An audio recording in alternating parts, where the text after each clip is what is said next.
कर मस्त जवानी में बुढ़ापा किसने देखा है।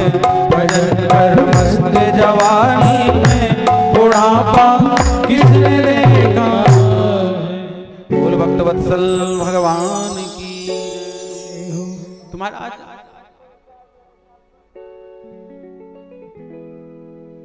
हमने सोचे डबल चैनल कैसे पकड़ गए, तुम आवाज आई, रामायण जी चल रही तो। सुखदेव महाप्रभु राजा परीक्षित से कहते हैं, परीक्षित भगवान के दर्शन किए ध्रुव जी ने। भगवान सोच रहे कि अभी स्तुति करेगा और ध्रुव जी सोच रहे हमें कुछ बोलना आता नहीं, स्तुति क्या करेंगे, आते ही नहीं बोलना, 4.5 साल का हूं। भगवान समझ गए। भगवान ने अपना 5 जन्य शंख लिया और कंठ से लगाया, कपोल से स्पर्श कराया, और जब कपोल से शंख भगवान ने छुआया तो मूकम करोति वाचालम पंगुलंघ्यते गिरिम इति कृपातम हम वंदे परमानंद माधवम। भगवान की कृपा भई और ध्रुव जी महाराज बोलने लगे। ध्रुव जी ने भगवान की सुंदर स्तुति की। स्तुति भगवान ने सुनी, बड़े प्रसन्न हुए और ध्रुव जी से बोले मेरे पास आओ बेटा। और ध्रुव जी भगवान के पास आए और भगवान ने अपनी गोद में ध्रुव जी को ले लिया। बोल ध्रुव जी महाराज की जय हो। कहां तो पिता की गोद के लिए तरसते थे, कहां पिता की गोद के लिए तरसते थे, और आज ध्रुव जी अपने कर्म के प्रभाव से, भगवान की कृपा से आज जगत पिता की गोद में चढ़े हैं। ध्रुव जी रो रहे हैं, आंसू निकल रहे ध्रुव जी के। भगवान बोले रोता क्यों है, मेरी गोद में आ गया, अब क्यों रो रहा है। ध्रुव जी कहते हैं प्रभु कहां तो मैं अपनी पिता की गोद को तरस रहा था और आज जगत पिता की गोद में चढ़ा बैठा हूं। कृपा नहीं तो क्या है, ये कृपा है। भगवान कहते हैं ध्रुव मैं बहुत प्रसन्न हूं बेटा तुम्हारी तपस्या से, क्या मांगते हो, वरदान मांगो। ध्रुव जी कहने लगे प्रभु मैं आपसे क्या मांगू, क्या वरदान मांगू, मांगने की आवश्यकता क्या है। एक बेटा होता है छोटा सा बालक, 6 महीने का है, तो उसकी माँ को सब पता है इसे भूख कब लगती है, इसे भूख कब लगी है, कब इसे खेलना है, माँ सब जानती है। तो बोलता नहीं है वो बालक, लेकिन माँ को सब मालूम है। इसी तरह भगवान को सब मालूम है कि अब भक्त को क्या चाहिए। ध्रुव जी से कहते हैं मांगो, तो ध्रुव जी कहते हैं प्रभु जब तक आप नहीं मिले थे तब तक हमारी इच्छाएं अनंत थी। मैं विचार करता था मैं ये मांगूंगा, ये मांगूंगा, ये मांगूंगा, लेकिन प्रभु अब आप मिल गए तो अब अर्थ न धर्म न काम रुचि, अर्थ न धर्म न काम रुचि, गति न चाहूं निर्वाण, जन्म जन्म रति राम पद, यह वरदान न आ। अब मुझे कुछ नहीं चाहिए सिवाय आपके चरणों की भक्ति के सिवा, अब मुझे कुछ भी चाहत नहीं है। भगवान बहुत प्रसन्न हो गए, बहुत खुश हो गए। बेटा ध्रुव अभी तुम्हारे माता पिता बड़े बड़े हाथी, रथ, अश्व, सेना लेकर के तुम्हें लेने के लिए आ रहे हैं। ससम्मान तुम्हें अपने राज्य में लेके जाएंगे। तुम जाओ, विद्या अध्ययन करना, पढ़ लिख करके बड़े हो जाओ, इसके बाद राज्य करना अयोध्या पर।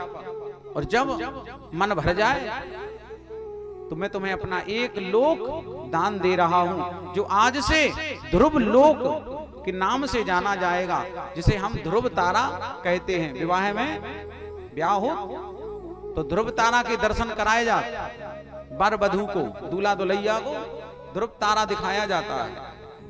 तो बोले मैं ये अपना लोक तुम्हें दे रहा हूं और आज से ये ध्रुव लोक के नाम से जाना जाएगा।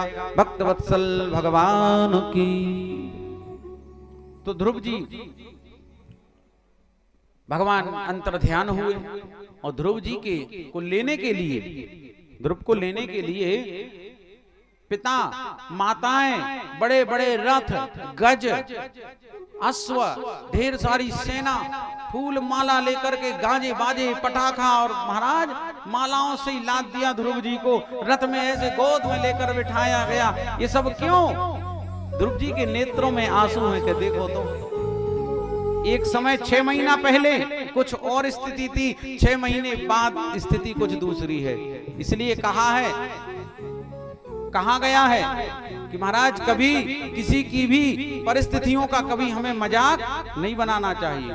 कभी किसी गरीबी की, किसी के दुख का कभी मजाक मत बनाओ। कब परिस्थिति बदल जाए कोई नहीं कह सकता। 6 महीना पहले वही पिता, वही माँ, वही सेना, वही वो सब सभापति मौन बैठे थे जब छोटी माँ ने हाथ पकड़ करके ध्रुव का नीचे पटक दिया था। सब चुपचाप थे, कोई नहीं बोला था। समय देखो, और 6 महीना बाद आज स्थिति ऐसी बनी कि मालाएं पहनाई जा रही, रथ पे बिठाया जा रहा, जय जयकार हो रही। ये सब क्यों? तो बोले जा पर कृपा और रामों की होई,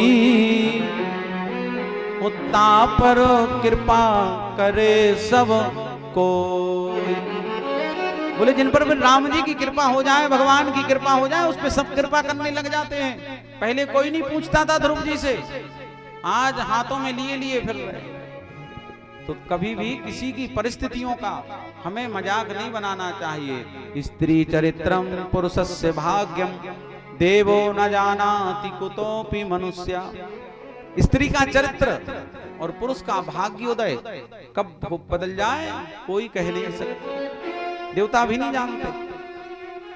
ध्रुव जी को लेकर गए और ध्रुव जी पढ़ लिख करके जब बड़े हुए राजा बने 10,000 वर्षों तक राज्य किया अयोध्या पर ध्रुव जी ने।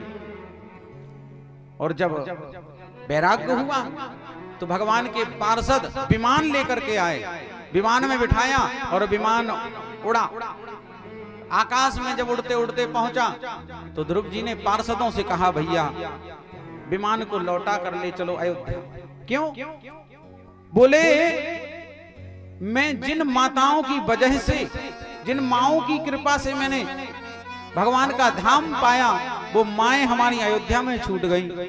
तो पार्षद बोले कि ध्रुव जी महाराज, आप कह रहे हैं कि आपकी माएं, आपकी माताएं, तो वो देखो सबसे आगे एक और विमान जा रहा है, उस विमान में आपकी माताएं विराजमान हैं, उसमें आपकी मां बैठी हैं दोनों। अरे जिसकी संतान आप जैसी हो उसकी माताएं क्या धरती पे रहेंगी? वो तो आपसे पहले ही स्वर्ग लोक को जाएंगी। बोलिए ध्रुव जी महाराज की जय हो। ध्रुव जी महाराज अपने ध्रुव लोक को, ध्रुव धाम को पधारे। सुखदेव जी राजा परीक्षित से कहते, राजन भगवान के भजन की, भगवान के तप की कोई आयु निर्धारित नहीं है। भगवान सबको समभाव में देखते हैं। भगवान ने सबको एक बनाया, किसी को अलग नहीं बनाया, सबको एक बनाया। वो तो हम और आप हैं कि भेद करते हैं कि ये हम हैं, ये तुम हो, ये है, ये तो अपने आप को आपस में अपन ने बांटा। भगवान ने हमें बांट कर नहीं भेजा, एक भगवान को सब प्यारे हैं। तो भगवान कभी भेदभाव नहीं करते हैं। बोले भक्त वत्सल भगवान की, प्रेम से बोलो राधे राधे। अब देखो धीरे धीरे संख्या कम हो गई कि नहीं? अगर 1 घंटा और हम बैठे तो अकेले हम ही बैठे रहे थे। आदमी सब अपने घरे चले जाएं, ब्याही करे आए और पर रवे, और नहीं पड़े तो आ जाए लौट के। हमसे नहीं कहेंगे चलो ब्याही कर लो, फड़ा बेचारा।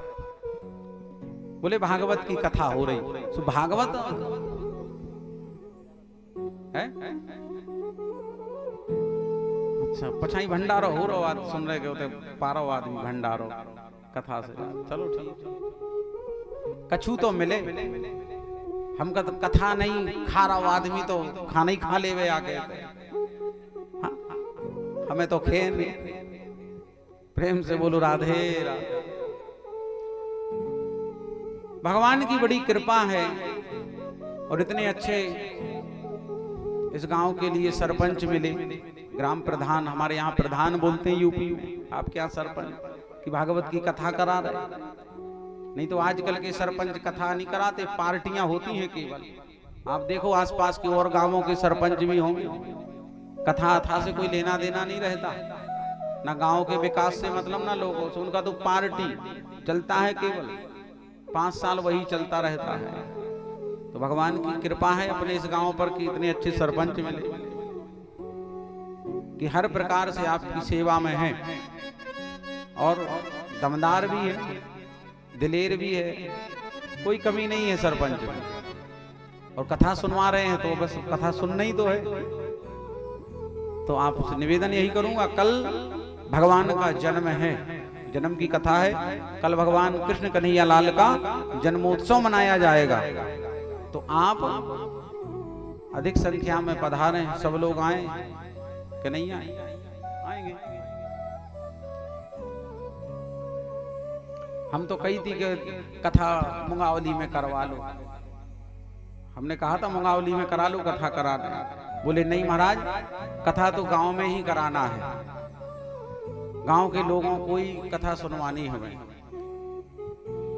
बोले गांव के लोग सुनेंगे, अच्छा लगेगा गांव में कथा कराना, सबका सहयोग रहेगा, सहारा मिलेगा, सब कथा सुनने आएंगे।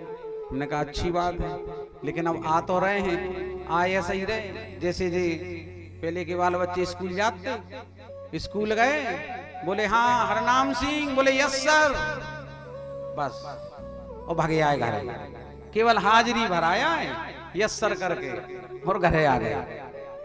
तो बोले ऐसे ही आ रहे, कथा सुन भी, बोले आ गए, बोले यस सर, आ गए। 10 मिनट बैठे और अपने हाथ झराए ऐसे ऐसे, घरे चले गए। भावपूर्वक कथा श्रवण करें। बोली भक्तवत्सल भगवान की।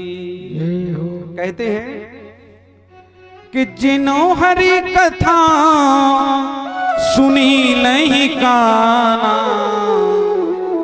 वो जिन्हों हरि कथा वो सुनी नहीं काना, श्रवण रंध्र ही भवद समान।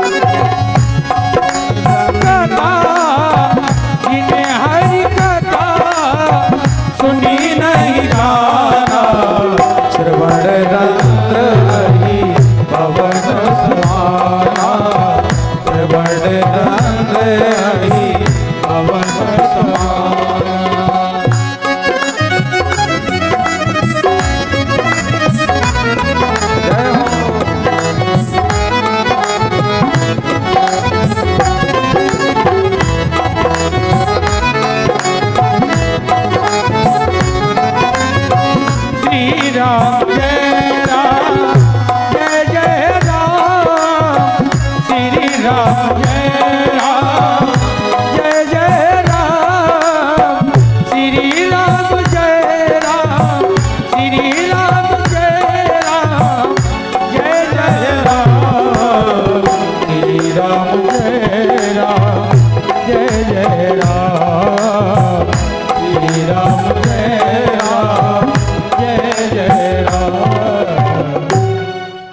हरि कथा सुनी नहीं काना, श्रवण रंध्र अहि भवन समाना।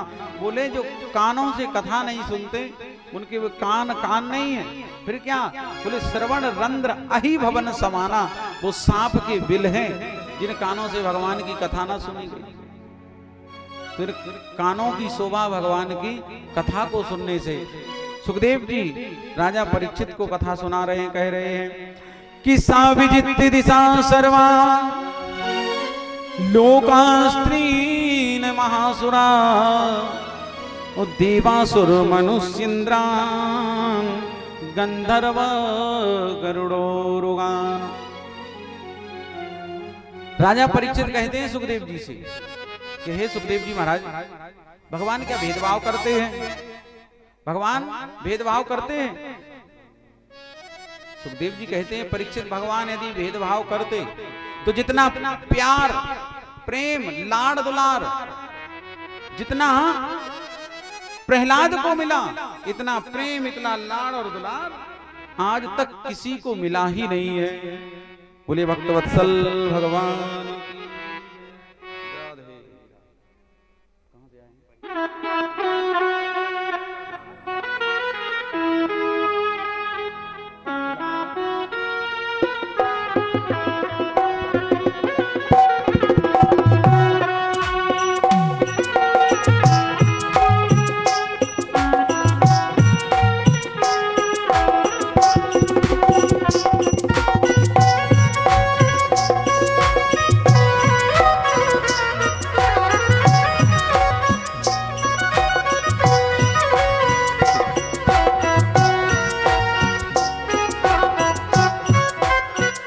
बोले राधा रमण भगवान की जय हो।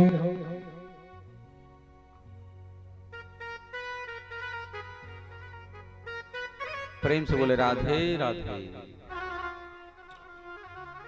भगवान भेदभाव नहीं रखते, भगवान भेदभाव नहीं करते किसी से। भगवान की नजरों में सब बराबर हैं, सब एक हैं। बस कर्म हमारे भेदभाव कर देते हैं, क्योंकि कर्मों की ही प्रधानता है। आप किसी भी वंश में, किसी भी संप्रदाय में, किसी भी जाति में जन्म लें, यदि कर्म अच्छे हैं तो आप हर जगह पूजे जाएंगे, हर जगह आपको सम्मान मिलेगा। तो कर्म को ही आधार बनाया, कर्म प्रधान विश्व करी राखा।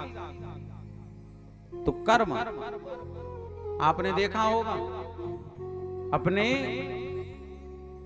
कई ऐसे देखे होंगे, ब्राह्मण तो भागवत कर ही रहे, यादव भी कथा कह रहे कि नहीं कह रहे, पूज रहे कि नहीं। यादवों की बेटियां कथा कह रही हैं, लोधियों की भी कह रही हैं। तो क्यों इनकी पूजा हो रही? कारण है उसका, वो कर्म कर रहे अच्छा, इसलिए सब उनको मानते हैं, उनकी पूजा करते, सम्मान उनका होता है। वहीं पर आपने देखा होगा, ब्राह्मण कई कथा कह रहे हैं, उनका सम्मान होता है, कई गलत कार्य भी कर रहे हैं तो उनको समाज के लोग ठुकरा देते हैं। तो कर्मों की पूजा है, कुकर्मियों की पूजा नहीं है, कर्मों की पूजा है। भगवान भेदभाव नहीं करते। प्रहलाद राक्षस के बेटा, लेकिन जितना प्यार भगवान ने प्रहलाद को दिया, उतना आज तक किसी भी भक्त को प्यार नहीं मिला, उतना प्रेम नहीं मिला भगवान का। भगवान तो कहते वो तो राक्षस का बेटा है, लेकिन भगवान ने कर्मों को आधार बनाया। सुखदेव जी कहते, राजन, जब भगवान द्वारिकाधीश ने शिशुपाल को मारा सुदर्शन से, तो उसकी एक ज्योति निकलती है शिशुपाल के मृतदेह से, वो ज्योति भगवान के हृदय में समाहित हो गई। तो युधिष्ठिर जी को बड़ा आश्चर्य हुआ और नारद जी से पूछा कि मुनिवर, इसने शिशुपाल ने 100 गालियां दी द्वारिकाधीश को, और जब इसको मारा तो जो ज्योति निकलती है वो दिव्य ज्योति भगवान के हृदय में क्यों चली गई? तब नारद जी कहते हैं कि महाराज, भगवान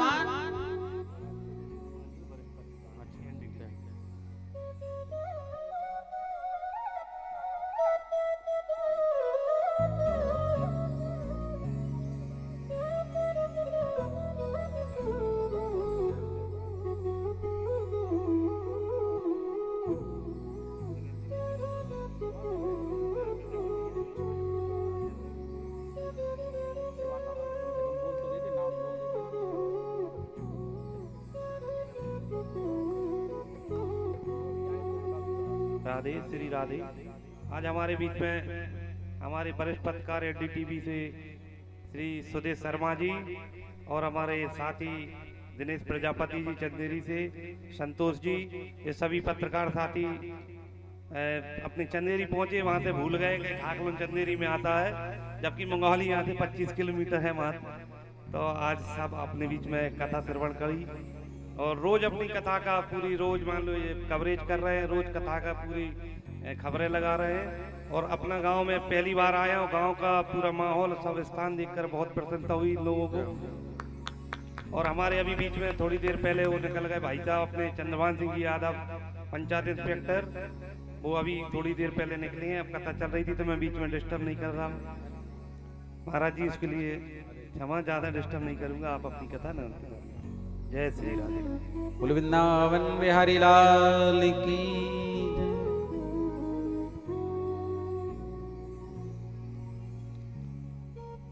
हम कह रहे जितने भी बाहर से आएंगे तो वो गांव की तारीफ तो जरूर करेंगे।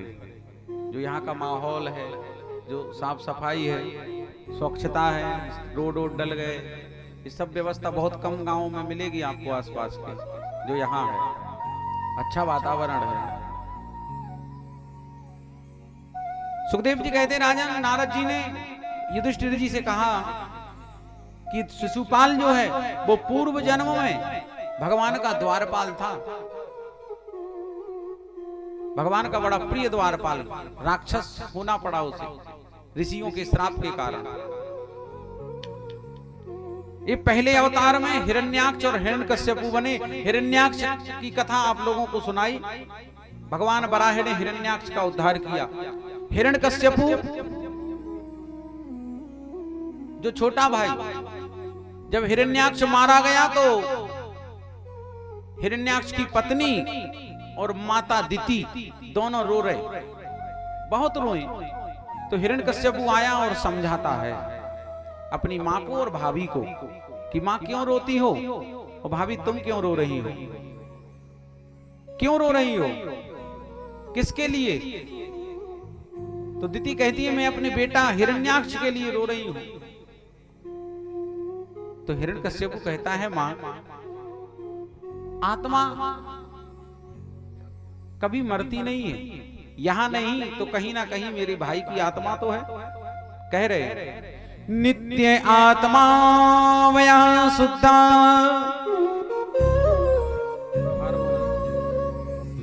नित्य आत्मा वया सूर्या, सर्वगा सर्वित्परा, दत्ते सावात्मनो लिंग, मापया विसर्जन गुणान। आत्मा नित्य है मां, आत्मा नित्य है, विनाश रहित है। समझाया कि मां जिस प्रकार हम पुराने वस्त्रों को त्याग कर नए वस्त्र धारण करते हैं, ऐसे ही आत्मा भी पुराना शरीर छोड़ करके नया शरीर धारण करती है। भगवान श्री कृष्ण गीता में कह रहे हैं वासांसि जीर्णानि, वासांसि जीर्णानि यथा विहाय, नवानि गृह्णाति नरोपराणि, तथा शरीराणि विहाय जीर्णान् नैयानि याति नवानि देह। समझाया और समझा करके अपनी पत्नी कयाधु के पास आया। कयाधु उस समय गर्भवती